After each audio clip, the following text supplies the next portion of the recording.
ఇది ఆ రోజు కూడా ఇక్కడనే ఏదైతే వైకుంఠపురం ప్రాజెక్టు కట్టి తద్వారా నీళ్లను అక్కడ తీసుకొచ్చి నాగార్జున సాగర్ రైట్ మెయిన్ కెనాల్కి ఇస్తే తద్వారా ఆ ప్రాజెక్టు వల్ల మొత్తం నాగార్జున సాగర్లో ఆయకట్టంతా కవర్ అవుతుంది.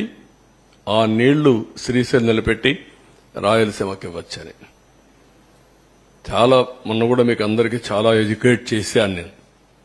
అల్టిమేట్ గా రాయలసీమ బాగుపడాలంటే నల్లమలై ఫారెస్ట్ లో ఒక టనల్ తీసుకొని ఎక్కడైతే బనకచర్ల రెగ్యులేటర్ హెడ్ రెగ్యులేటర్ తీసుకుపోతే రాయలసీమ గేట్వే అవుతుంది.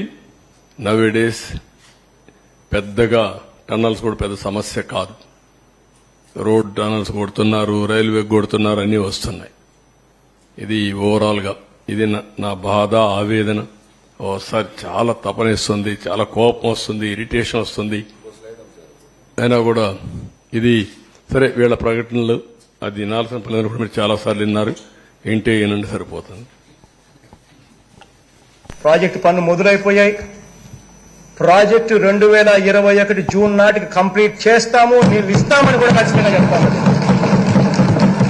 ప్రాజెక్టు మంచి స్పీడ్ లో జరుగుతా ఉంది. ప్రాజెక్టు బాగా కూడా పనిచేస్తా ఉంది.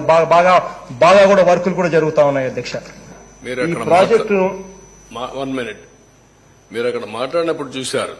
2021లో మాట్లాడుతున్నాడు. 2021 అసెంబ్లీలో ప్రాజెక్టు స్పీడ్ గా జరుగుతుంటాడు. అప్పుడు మునిగిపోయింది.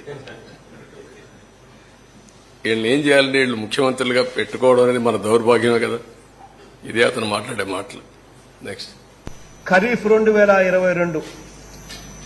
2022 నాటికి నీళ్లు ఇచ్చే పరిస్థితి తీసుకొని వస్తానని కూడా ఖచ్చితంగా కూడా చెప్తా ఉన్నాను అధ్యక్ష. ఆ అవరోధాలన్నీ కూడా అధిగమించి ఈ ప్రాజెక్టును 2023 ఖరీఫ్ కు కల్లా ఈ ప్రాజెక్టు పూర్తి చేస్తామని చెప్పి చెప్తా ఉన్నాం. సో ఇవన్నీ కూడా అధిగమించి ఇప్పుడు దేవుని దయ వల్ల కొంచెం గాడిలో పడింది. 2025 ఖరీఫ్ కల్లా ఖచ్చితంగా గోదావరి పోలవరం ప్రాజెక్టు పూర్తి చేసి నీళ్లు కూడా పెట్టే పరిస్థితి వస్తుంది.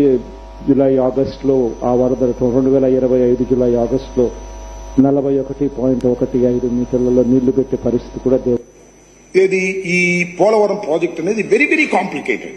అంత తేలిగ్గా అర్థం కాదు. ఏంటి అంత అర్థం కాదని గట్టిగా చెబుతున్నారంటే నాకు అర్థం కాలేదు. కాబట్టి నేను అనేక సార్లు విజిట్ చేసి స్టడీ చేసి అనేక మంది అడ్వైజర్తో మాట్లాడిన తర్వాత నేను నిర్ణయం తీసుకున్నా, ఇది ఇప్పుడు పూర్తయ్యేది కాదు అని చెప్పిన మొదటి వ్యక్తిని నేను.